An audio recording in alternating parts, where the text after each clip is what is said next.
Assalamualaikum warahmatullahi wabarakatuh. Apa kabar anak-anakku semuanya? Semoga hari ini dan seterusnya kalian senantiasa sehat. Dan ibu berharap kondisi saat ini tidak mengurangi semangat kalian untuk belajar.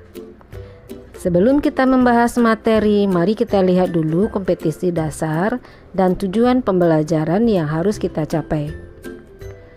Kompetensi dasar mengungkapkan pengalaman dan gagasan dalam bentuk cerita pendek dengan memerhatikan struktur dan kebahasaan. Tujuan pembelajaran, setelah penayangan video ini diharapkan kalian dapat mengungkapkan pengalaman dalam bentuk cerita pendek. Sekarang, mari kita mulai langkah pertama, menentukan ide atau tema. Ide yang muncul sebaiknya dicatat agar tidak susah untuk disusun. Ide ini biasanya tidak muncul begitu saja. Misalnya, suatu hari Ananda melihat seorang anak menjajakan gorengan. Nah, kalian bisa tentukan temanya. Misalnya, kisah gadis cilik penjual gorengan. Atau, perjuangan hidup si penjual gorengan. Dan lain-lain. Untuk menentukan tema, kalian juga bisa pikirkan pertanyaan tentang apa cerpen yang akan kamu buat.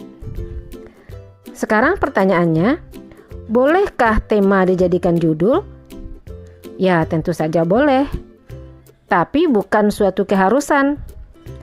Misal, ada seorang penulis membuat judul Gamis Merah Jambu. Isinya bukan hanya tentang gamis merah jambu. Bisa jadi itu warna gamis yang sedang dipakai oleh tokoh cerita.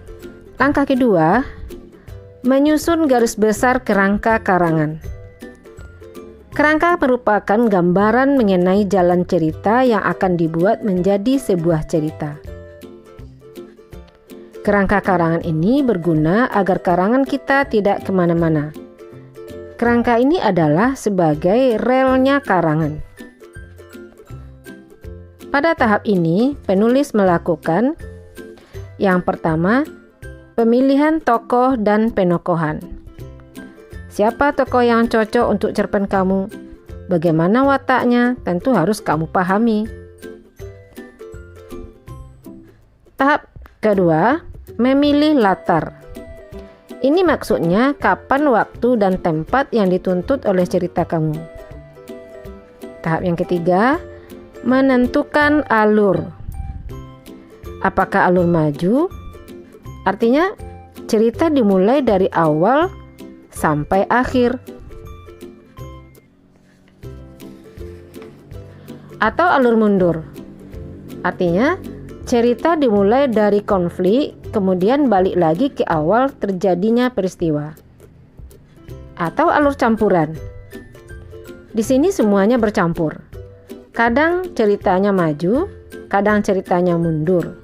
Ini tergantung dari kebutuhan si penulis.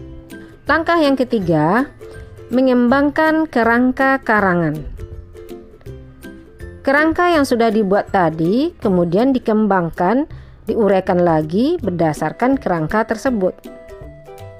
Sebelum direvisi atau disunting, konsep cerpen tersebut kalian endapkan dulu.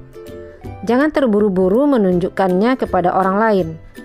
Bersabarlah. Tunggulah beberapa hari sampai pikiran kamu segar kembali. Terakhir, barulah merevisi. Langkah terakhir, merevisi. Sesudah selesai menulis, baru boleh dibaca untuk diketahui kekurangan dan kelebihan tulisan. Setelah diendapkan beberapa hari, bacalah cerpen kamu. Temukanlah kesalahan sebanyak-banyaknya. Anggaplah kamu sedang merevisi karya orang lain sehingga kamu lebih objektif. Jangan lupa memeriksa struktur dan kebahasaannya. Demikianlah video kali ini. Lain kali kita sambung dengan materi yang lain. Sampai jumpa. Assalamualaikum warahmatullahi wabarakatuh.